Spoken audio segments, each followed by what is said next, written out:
Irmãos e irmãs, graça e paz.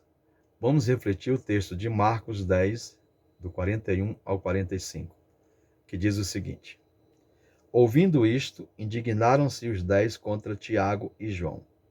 Mas Jesus, chamando-os para junto de si, disse-lhes: Sabeis que os que são considerados governadores dos povos têm-nos sob seu domínio, e sobre eles, os seus maiorais exercem autoridade.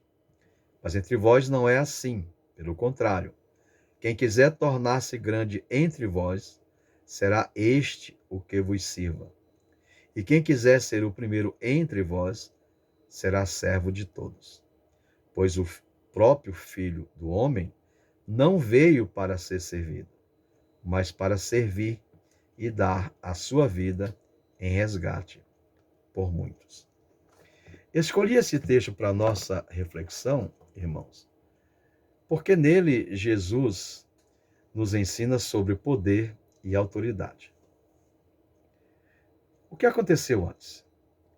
Quando lemos os evangelhos, temos a impressão de que Jesus demonstra maior afinidade com os discípulos Pedro, Tiago e João. Em diversas ocasiões, ele os escolheu para o acompanhar, deixando os outros discípulos sozinhos. Por exemplo, quando foi ao Monte da Transfiguração. Lemos em Marcos 9 que Jesus tomou consigo Pedro, Tiago e João e levou-os a sós à parte, a um alto monte, e foi transfigurado diante deles. Na ressurreição da filha de Jairo, lemos em Marcos 5 que Jesus não permitiu que ninguém o acompanhasse, senão Pedro e os irmãos Tiago e João. Tiago e João, irmãos e irmãs, acreditam no projeto de Jesus para uma nova sociedade. E sentem que Jesus irá conseguir realizar esse projeto a partir do que eles presenciam diariamente na sua relação com Jesus. A forma como ele propõe, através dos seus atos e de suas falas, esse projeto. Por isso, eles foram até Jesus e pediram um lugar de destaque na hierarquia de poder e autoridade quando Jesus estivesse na glória dele. Lemos em Marcos 10 que eles se aproximaram de Jesus e disseram: Mestre, queremos que nos conceda o que vamos pedir. E Jesus então perguntou a eles: que quereis que vos faça? E eles responderam: permite-nos que, na tua glória, nos assentemos um à tua direita e o outro à tua esquerda. Marcos diz que Jesus olhou para eles e lhes disse: não sabeis o que pedis. Quando Jesus diz que Tiago e João não sabem o que estão pedindo, irmãos e irmãs, é porque eles têm em mente como funciona o exercício do poder neste mundo. E não como funciona o exercício do poder na nova sociedade que Jesus idealiza. Nessa nova sociedade, deve predominar o amor e a solidariedade nas relações entre as pessoas. Marcos diz que quando os outros discípulos souberam do pedido de Tiago e João a Jesus, ficaram indignados. E o verbo utilizado por Marcos significa que ficaram irados, ficaram irritados, contra Tiago e João. Ora, vendo essa reação do grupo, Jesus entendeu que era necessário ensinar sobre o que ele entendia por poder e como esse poder se traduz no dia a dia. Então Jesus chamou todos eles e começou dizendo: sabeis que os que são considerados governadores dos povos, tá? E por que Jesus diz são considerados? Os que são considerados governadores pelos povos, para Jesus, eles imaginam, pensam, mostram-se diante de todos como se realmente tivessem poder e autoridade. Mas esse poder e autoridade lhes foi concedido pelo povo. É dessa forma que o povo, a população, a sociedade os veem. E Jesus continua: esses governantes têm vocês sob o seu domínio.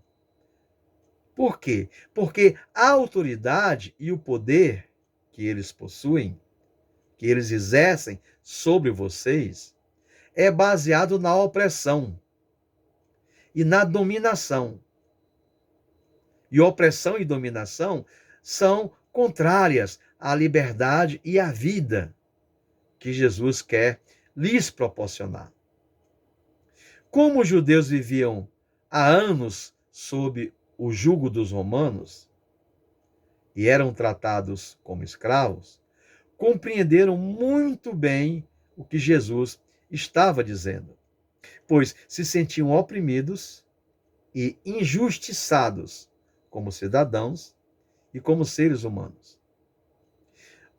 E essa opressão e injustiça, irmãos e irmãs, ocorria também na esfera religiosa. Muitos eram discriminados e marginalizados pelo jugo religioso imposto pelos escribas e fariseus. E eram discriminados e marginalizados porque não podiam cumprir todas as exigências legais, a questão da pureza, as ofertas, os sacrifícios e as enfermidades, muitas consideradas malditas, né? Muitas consideradas castigo de Deus, como a lepra. E é por isso que Jesus critica os fariseus, afirmando que estes atam fardos pesados e difíceis de carregar e os põem sobre os ombros dos homens. Entretanto, eles mesmos nem com o dedo querem movê-los. Mateus 23. Então ocorre algo inesperado, irmãos. Jesus inverte os valores que vigoram em um mundo, em uma sociedade de poder e ambição. E eu acredito que essa inversão de valor deve ter chocado seus ouvintes. Ele começa dizendo: mas entre vós não é assim. Não é como o exercício do poder e da autoridade, não é como no mundo comum. Pelo contrário, quem quiser tornar-se grande entre vós, será o que vos sirva. Para servir, Marcos utiliza a palavra diácono, que significa servidor. É aquele indivíduo que serve às mesas. Jesus continua: e quem quiser ser o primeiro entre vós, será servo de todos. Para servo, Marcos utiliza a palavra doulos, que significa escravo de todos, servo de todos.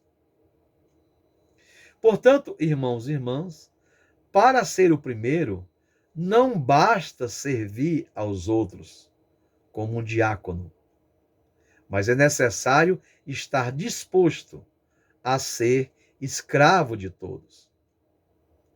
Ser escravo significa uma atitude de disponibilidade diante das necessidades do grupo, comunidade de fé, da igreja, inclusive no aspecto social.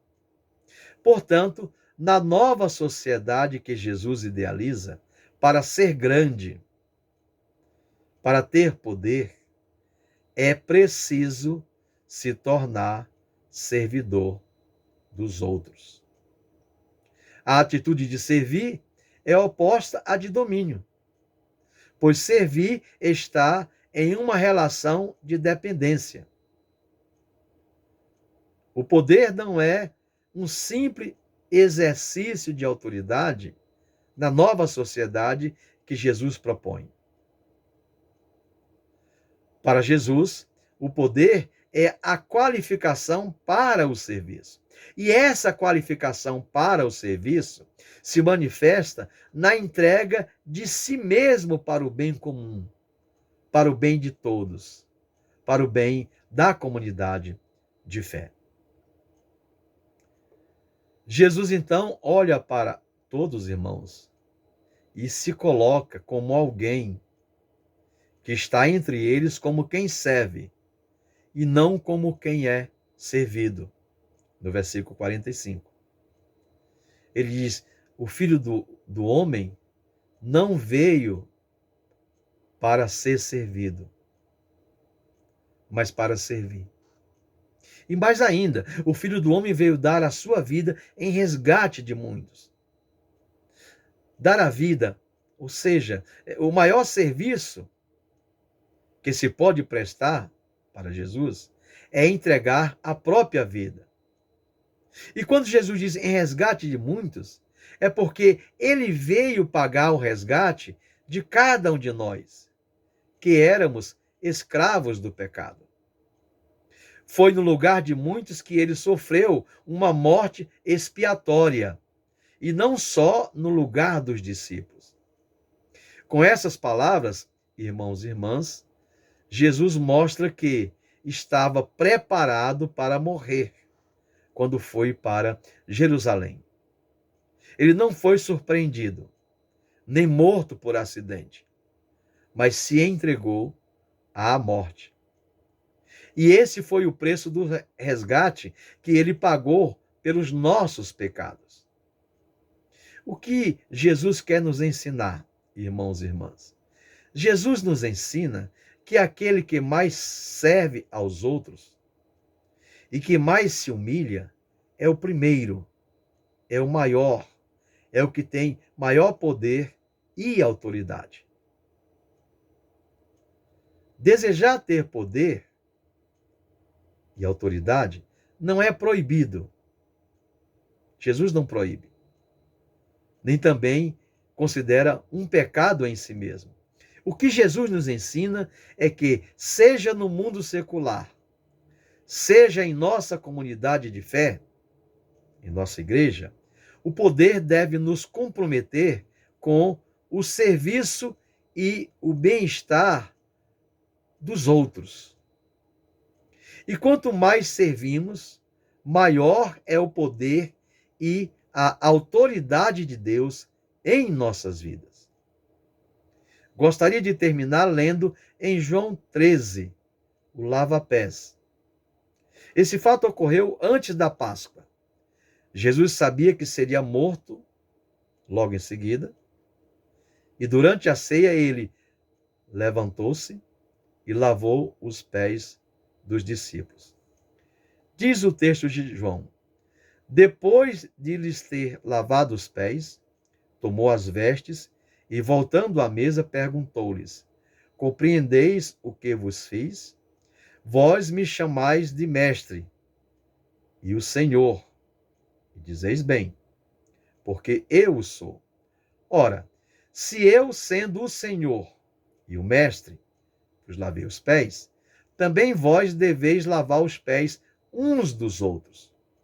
Porque eu vos dei o exemplo, para que, como eu vos fiz, façais vós também.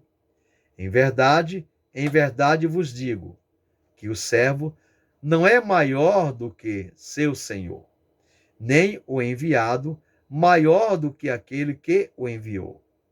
Ora, se sabeis essas coisas, bem-aventurados sois, se as praticardes. Amém.